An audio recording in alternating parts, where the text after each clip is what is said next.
Je m'appelle Kevin. Et ceci, ce n'est pas une histoire pour chercher la pitié. C'est une confession. Celle d'un fils qui a oublié de dire je t'aime avant qu'il soit trop tard. Ma mère s'appelait Léonie. Une femme simple, courageuse. Elle lavait le linge des autres pour que je puisse manger, étudier, rêver. Chaque soir, elle rentrait fatiguée, mais souriante.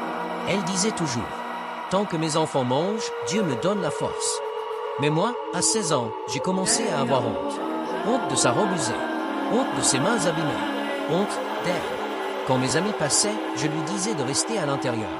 Un jour, elle m'a demandé doucement, « Tu as peur qu'on sache que ta mère lave le linge des autres ?» Et moi, j'ai claqué la porte. Les années ont passé. Je suis parti à la ville pour réussir. Et comme beaucoup, je l'ai oublié. Elle m'appelait chaque dimanche, toujours avec les mêmes mots. « Mon fils, tu as bien mangé? Tu dors bien? Je prie pour toi. » Et moi, je répondais, « Oui maman, je te rappelle. » Mais je ne rappelais jamais jusqu'au jour où ma sœur m'a dit, « Kevin, maman est partie. » Je n'ai rien compris. Partie où? Et puis j'ai su. Maman était morte, sans que j'aie eu le temps de lui dire pardon. Quand je suis arrivé au village, elle était là, paisible, silencieuse, sur une natte couverte d'un pagne blanc. J'ai pris sa main. Elle était froide, froide comme la vérité. Alors j'ai crié, « Pardon maman. » Mais elle ne pouvait plus m'entendre. Dans ses affaires, j'ai trouvé un carnet. Et dedans, elle avait écrit, « Si je pars avant de voir Kevin réussir, qu'il sache que je suis déjà fier de lui, même s'il m'a oublié parfois.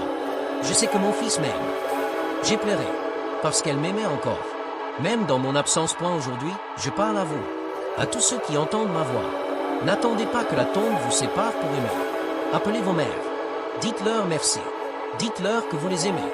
Parce que quand elles partiront, aucun succès, aucune richesse, aucune gloire ne comblera ce vide-là.